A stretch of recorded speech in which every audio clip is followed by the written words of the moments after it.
A paz do Senhor Jesus, espero que você esteja bem. Bom, hoje eu tô voltando aqui para continuar contando um pouco mais sobre o meu casamento com o Jonathan. E assim, fica aqui comigo, vamos até o fim desse vídeo e bora lá crescer um pouco mais do testemunho? Senhor Papai, obrigada por essa pessoa que está aqui. Te agradeço por minha vida, pelo teu amor sobre nós e oro para que esse testemunho sirva aí de edificação para cada pessoa que for alcançada por meio dele. Em nome de Jesus, amém. Bom, espero que você esteja bem e vamos continuar. Aí, depois da minha conversa com o Jonathan e de nós nos reconhecermos, né, como a pessoa ali que Deus tinha escolhido um para o outro, nós tínhamos que dar os outros passos. Então, pensa num casal improvável. Éramos nós. Então, no meio, né, de pessoas que nós convivemos, que nós convivíamos, né, as pessoas ficaram surpresas porque, enfim, não esperavam realmente que nós estaríamos namorando e posteriormente casando. E aí, abrindo aquele parênteses de leve aqui no canal, eu quero te dizer, ou repetir, se em algum momento eu já falei aqui, que você tem livre-arbítrio. Então eu lembro que até foi um tempo antes, né, alguns meses antes de eu estar me relacionando com o Jonathan, que eu li num livro, né, um livro cristão, o pastor ali falando que não existe uma pessoa pra você, né? E existem algumas pessoas que dizem, né, até mesmo no meio cristão, que não existe uma pessoa pra você por conta do livre-arbítrio e também porque, tipo, se um casar com o errado, todo mundo fica sem o par. E ali naquele momento, quando eu li aquilo no livro, aquilo me deixou intrigada, porque aquele livro estava me ajudando bastante a compreender muitas coisas em relação à família e tal. E vale ressaltar que antes de eu saber com quem eu iria me casar exatamente, eu já estava ali estudando sobre família, sobre filhos, porque eu acredito que é muito importante os solteiros estudarem a respeito, orarem por aqueles que um dia, se for da vontade de Deus, será o seu filho, a sua filha, orar pelo seu futuro cônjuge. Então, enquanto você é solteiro e você entendeu que você não vai ter o celibato, que você um dia vai casar, é muito importante que nessa etapa de solteiro, você não ceda para a ansiedade que de fato vem. Será que Deus vai mandar? Será que realmente essa pessoa vai aparecer? E ficar ansioso, mas usar esse tempo para orar pela pessoa que Deus tem para você, orar pelos seus filhos. O que você quer que esses seus filhos sejam? Eu quero que eles sejam verdadeiros adoradores. Então ore por isso. As nossas lágrimas ficam no odre do Senhor, as nossas orações, enfim. Mas se as suas orações estão subindo ao céu, acumule no altar do Senhor orações pelo seu cônjuge. Às vezes ele está passando por uma crise de identidade. Às vezes ele está preocupado com muitas coisas. Às vezes um passo que ele precisa dar até você, ele não está dando porque ele precisa tomar uma decisão, ele precisa enxergar algo, que tem algo na frente dele que ele não está vendo. Então a sua oração vai ser precisa, assim, super importante para a decisão que o seu cônjuge precisa tomar, que levará ele posteriormente até você. Então, voltando, eu li isso no livro e fiquei intrigada, pensando, uau, meu Deus, e agora o que eu faço com essa informação? O que isso quer dizer? Porque eu creio que Deus tem alguém para mim, eu acredito. Então, como que eu posso entender em relação a esse assunto? Então foi ali que me veio uma iluminação do Espírito Santo para essa questão específica, né? Então eu entendi o que? Deus, ele está presente na sua vida em todas as áreas. em todos os detalhes. Ele se importa com cada fio do seu cabelo, ele se importa com cada decisão, ele se importa. Deus, ele tem um plano maravilhoso para sua vida. Deus, ele tem até mesmo uma faculdade especial para você. Deus reservou dons para você. Deus escolheu um lugar para você no corpo dele. Deus, ele preparou tudo, mesmo sabendo que você tem um livre-arbítrio. Deus, ele reservou um plano maravilhoso para sua história, mesmo sabendo que você tem um livre-arbítrio. A questão é, você vai escolher isso ou não? E aí, pensando nisso, que eu pude entender melhor em relação ao cônjuge. Se Deus, ele se importa e ele tem algo preparado para cada coisa, por que não? Deus, o próprio Deus, para mim, que sou filhinha querida dele, a menina dos olhos dele, ele não vai ter um esposo. O casamento, ele é uma instituição divina. O próprio Deus criou o casamento. Ele falou para o Adão, né? Você vai deixar, ali através do Adão, você vai deixar a sua mãe, seu pai, e iniciar a sua esposa. E o casamento é algo definidor na vida de uma pessoa. Dependendo com quem você casa, você está fazendo uma aliança. É uma aliança firme, é uma aliança que vai alterar a sua vida, que vai mudar a sua vida. E justamente para isso, que é uma... Tipo, Deus se preocupa com o sapato que você calça.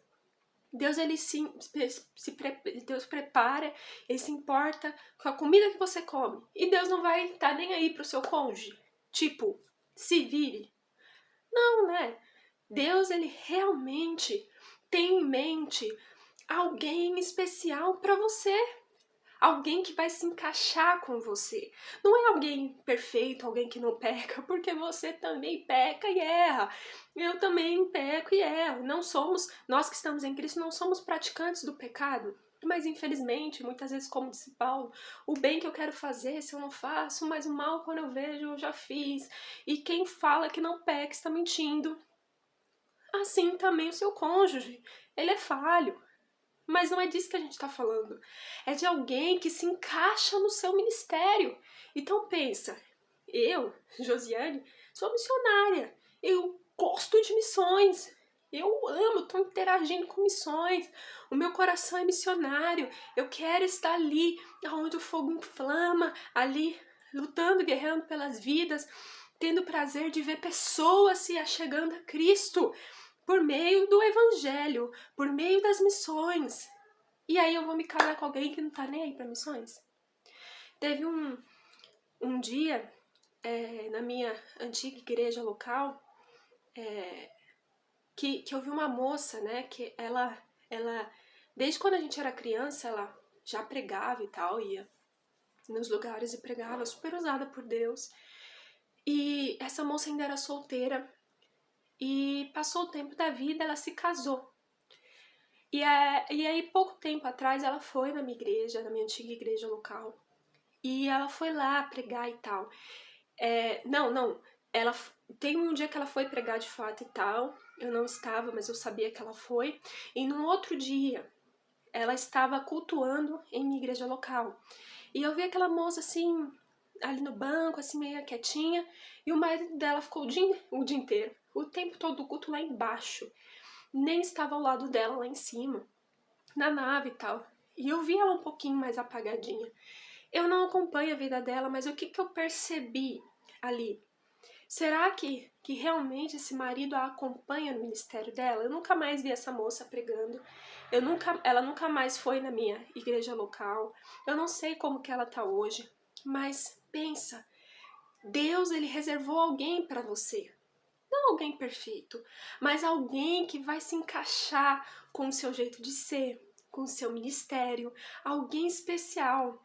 E ali, naquele momento, eu entendi, ok, Deus tem alguém especial para mim, de fato. Ele tem, na mente dele, ele se importa com tudo na minha vida. E é claro que com os olhos preciosos dele, ele já detectou um rapaz perfeito que vai se encaixar, um rapaz perfeito no sentido de se encaixar com a Josi e ajudá-la a crescer mais. E aí, ok. pensando nisso, meu coração descansou e eu fui ali impulsionada a fazer uma oração. Porque eu entendi, meus irmãos, que Deus, ele não vai interferir na sua escolha. Deus não ia interferir na minha escolha, ok? Porque eu tenho livre-arbítrio. Deus, ele só vai aonde você deixa ele ir. De fato, tem coisa que ele intervém com a misericórdia dele, mexe aqui, mexe ali, consegue intervir na nossa vida. Mas tem decisões que, cara, Deus não vai tomar por você. Ele não vai tomar. Na época eu queria determinar, eu queria assim, ó, tipo, eu queria, minha vontade era essa, e eu queria encaixar Deus dentro da minha vontade. Era tipo assim, Deus, eu quero a sua vontade, eu quero a pessoa que o Senhor tem pra mim, desde que o Senhor faça aí de acordo com a minha vontade. Então, às vezes, a sua vontade coincide com a vontade de Deus, mas tem vezes que a sua vontade não coincide com a vontade de Deus, entendeu?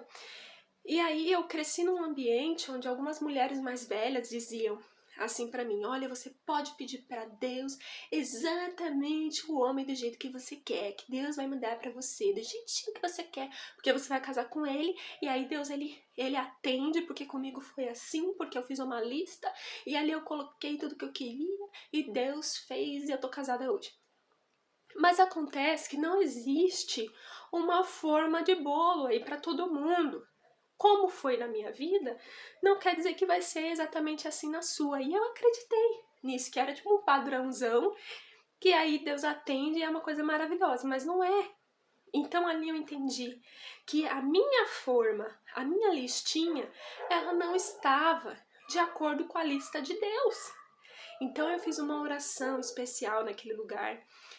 E eu acredito que existem orações que definem a nossa vida, que existem coisas que Deus ele só tá esperando a gente orar por aquilo e falar, ok, Deus, tá na sua mão, então faz conforme o Senhor quiser. E aí eu falei assim para Deus. Falei, Senhor, eu tenho livre-arbítrio, eu tenho liberdade de escolha, e eu não sei o que o Senhor sabe. Eu não tenho as informações que o Senhor tem. O Senhor é meu Pai, o Senhor me ama. Eu vejo no máximo agora, o Senhor vê aqui, vê o futuro, o Senhor sabe do coração de cada homem.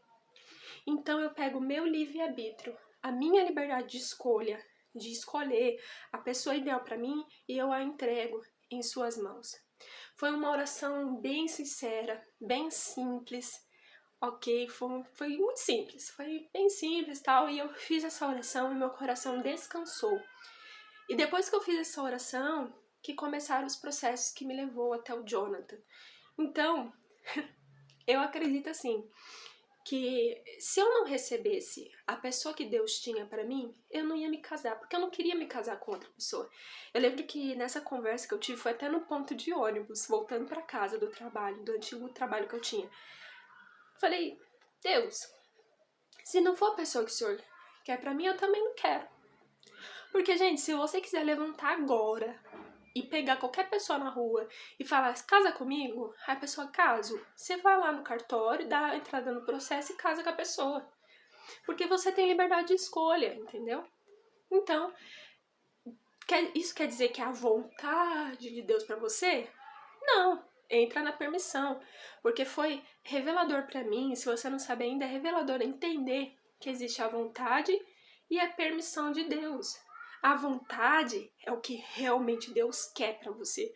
A permissão dele é o que você escolheu, é o que eu escolhi, e ele simplesmente permitiu que aconteça porque temos a liberdade de escolha, ok?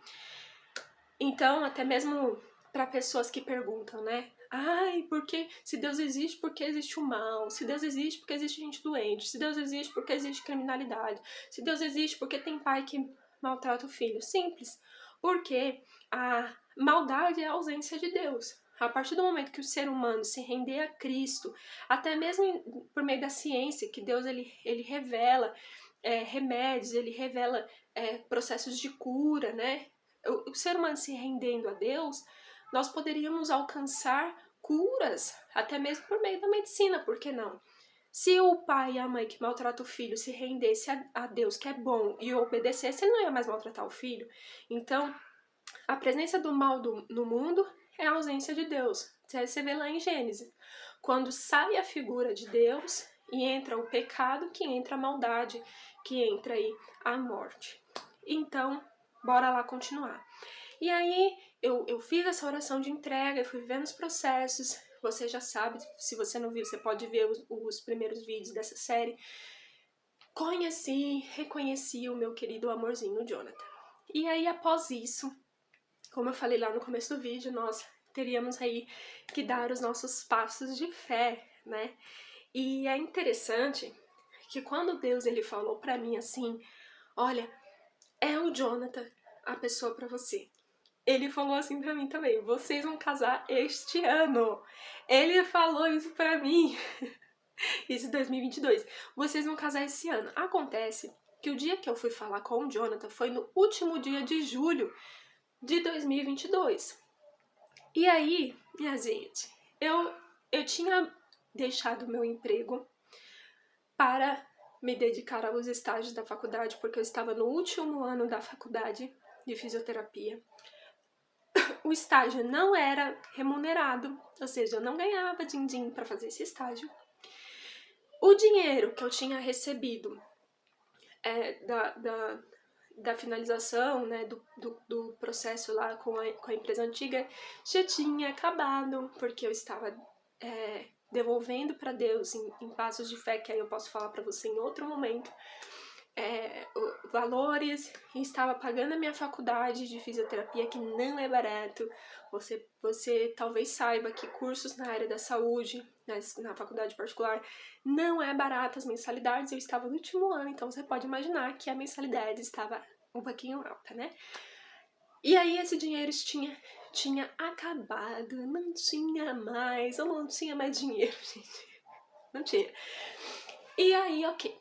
O meu pai não estava trabalhando fixamente em emprego nenhum. A minha mãe, ela é diarista e trabalha alguns dias na semana. E ok, os meus irmãos, se eu não me engano, somente um estava trabalhando na época e ele tinha lá as coisinhas dele, os compromissos dele, ganhando talvez o salário mínimo. O meu esposo, ele tem uma empresa que já faturou muito bem durante determinados anos, e justamente no ano passado ele estava numa época um pouco difícil da empresa e ganhando pouquinho, né? Mesmo sendo dono de empresa, ele estava ganhando bem pouquinho mesmo. Ele começou a enfrentar ali uma crise mesmo, não de falência da empresa nem nada disso, só que os recursos não estavam entrando com tanta abundância dentro da empresa do meu marido, do meu atual marido, né? Porque antes, nesse tempo, ele era meu namorado, /noivo. E aí, na ideia dele, né, quando a gente foi dar esses primeiros passos, o nosso primeiro passo foi honrar os nossos pais. Então, assim, não foi postar que a gente estava namorando nas redes sociais, não foi sair falando para todo mundo, nem para quem nós costumamos chamar aqui em casa de Pedro, Tiago e João, que são os nossos amigos, né, do coração, que são um pouquinho de gente ali, bem pouquinho, mas que são pessoas do coração. Mas foi honrar os nossos pais e falar para os nossos pais. A ideia que passou na nossa cabeça é assim: se Deus realmente está em tudo isso, nós teremos a bênção dos nossos pais, nós teremos a bênção dos nossos pastores, porque nós acreditamos na honra à liderança, nós acreditamos na honra aos pais. Então, assim, o próprio Senhor fala para nós honrarmos a nossa liderança, honrar os nossos pais. Então, se você está dando alguns passos na sua vida e os seus pais estão contra, a sua liderança está contra, reveja isso daí criteriosamente, é um sinal de alerta, porque isso pode ser um grande indicativo que você vai se dar muito mal. Porque, segundo a Bíblia, segundo os princípios bíblicos, nós precisamos honrar os nossos pais. Então, vale ressaltar, não faça coisas escondidas dos seus pais. Por mais que seus pais não sejam crentes, tenham te maltratado em algum momento da sua vida ou hoje, converse com Deus, perdoe-os, procure honrá-los. Os pais merecem honra, a liderança da sua igreja merece honra. Ai, mas a minha liderança ela é errada, ela é falha. Ok, não se preocupe, eles prestarão conta diretamente com Deus. Não é você que vai aí determinar como que vai ser a sua liderança. Você só obedece a Deus e procura honrar sua liderança. Agora, se eles estiverem indo contra a palavra de Deus, aí sim, você com Deus vai ter que tomar uma postura mediante a isso. Mas aí a gente acordou. Primeiro a gente vai honrar os nossos pais, iremos honrar a nossa liderança. Nós acreditamos que é muito importante nós recebermos a bênção dos nossos pais. Nós temos referências bíblicas de filhos que receberam bênçãos dos pais e aquilo se cumpriu na vida deles. E da liderança também. Eu não vou ser uma bênção em outro lugar se eu não for uma bênção onde eu estou agora. Então, nós marcamos o dia. E eu sou mais assim ação do que o Jonathan. O Jonathan, ele é mais racional, ele fica mais assim, peraí, vamos ver, vamos calcular tudo e tal. E eu sou mais pá, entendeu? E aí eu já, não, amor, vamos lá, vamos... Inclusive, eu comecei a chamar ele de amor, eu falei, amor, aí. Nossa, uau, você tá me chamando de amor? Eu falei, sim, agora que eu entendi que é você, eu já comecei a ter sentimentos por ele, eu já tinha começado algum tempo atrás. E aí eu já é meu amor e tal. E ele, calma. E aí a gente esperou mais uma semaninha e aí nós fomos contar para os nossos pais. Então, moderna, moda antiga, né, como dizem por aí, o Jonathan marcou um almoço na casa dos meus pais e foi ali pedir a minha linda mão em casamento. Em casamento não, em namoro. Estou adiantando as coisas. Para os meus pais. Então, o meu pai, ele sentou ali, minha mãe, e após o almoço, o Jonathan, ele falou com meus pais todas as intenções dele comigo. E nesse momento aconteceu algo também muito especial, que, assim, quando eu era solteira, eu tinha um costume, né, de sentar à mesa e convidar o Senhor Jesus a sentar do meu lado. Então eu tinha um lugar que eu sentava normalmente na mesa e tinha uma cadeira que eu puxava para ele, e ali eu tomava meu café, almoçava e tinha assim pela fé que ele estava sentado ali do meu lado. Enfim. E nesse dia foi muito especial também, porque nós estávamos sentados à mesa e minha mãe sentou numa cadeira. A cadeira que eu costumava puxar para Jesus ficou ali. O meu pai podia muito bem sentar naquela cadeira ao lado da minha mãe, mas ele puxou uma outra cadeira e sentou em um outro lado da mesa, e aquela cadeira ficou vaga. Até alguém falou assim, seu Luiz, senta ali. Ele falou, não, aqui tá bom. Eu entendi de um jeito especial que Jesus, ele estava ali sentado à mesa com a gente, e foi muito carinhoso esse momento também. E após isso, nós marcamos um dia e fomos até a casa dos meus sogros. Nesse dia, o meu sogro ele não pôde estar lá, ele trabalha em um horário e tal, mas a gente conversou com a minha sogra e posteriormente também conversamos com meu sogro, e nós fizemos questão de abaixar a nossa cabeça e recebermos aí a bênção de cada um deles. Então os nossos sogros, eles nos abençoaram, os meus pais, os meus sogros nos abençoaram, os meus pais nos abençoaram, eles colocaram as mãos sobre a nossa cabeça e profetizaram coisas maravilhosas sobre a nossa vida, sobre o nosso relacionamento, e ali nós recebemos a bênção tão especial dos nossos pais para esse relacionamento que estava surgindo. Posteriormente, nós também conversamos com os nossos pastores, líderes, e o nosso pastor, na época, ele também nos abençoou. Eu lembro que nós fomos lá na frente, na igreja, estava tendo um culto, e aí eu e o Jonathan nos ajoelhamos no altar, e ali o nosso pastor da época colocou a mão sobre as nossas cabeças, e ali ele profetizou bênçãos sobre as nossas vidas, e ali ele abençoou o nosso relacionamento também com essa parte de liderança. Então, graças a Deus, nós iniciamos o nosso relacionamento debaixo de uma cobertura de bênção e de legalidade espiritual, nessa parte mesmo de de liderança nossa, de respeito, de mutualidade em amor. Isso foi muito importante para nossa vida. E eu lembro que nós enfrentamos várias situações de levantamentos, né, contra o nosso relacionamento, mas nesses dias em que nós recebemos as nossas bênçãos, o meu pai se levantou mesmo com uma boca profética ali e falou pra gente, olha, vocês vão enfrentar situações, ele revelou ali o que algumas coisas queriam acontecer, mas ele falou, fiquem em paz que Deus está com vocês. E sem saber, a minha sogra fez a mesma coisa. Ela se levantou ali mesmo, de uma maneira profética, e revelou o que iria acontecer e falou, mas não se preocupem, Deus está com vocês. E a gente ficou, nossa, que incrível. Os dois falaram a mesma coisa, em dias diferentes, e eles não sabiam o que um outro falou, mas falou a mesma coisa. E ali a gente entendeu como um cuidado de Deus e um alerta também. E aí, essa primeira parte aconteceu assim, né? Essa primeira parte da segunda e da terceira, que eu já tô aqui há alguns vídeos falando sobre isso, mas foi assim. Espero que essa parte do vídeo tenha te edificado, esse tempo tenha te edificado.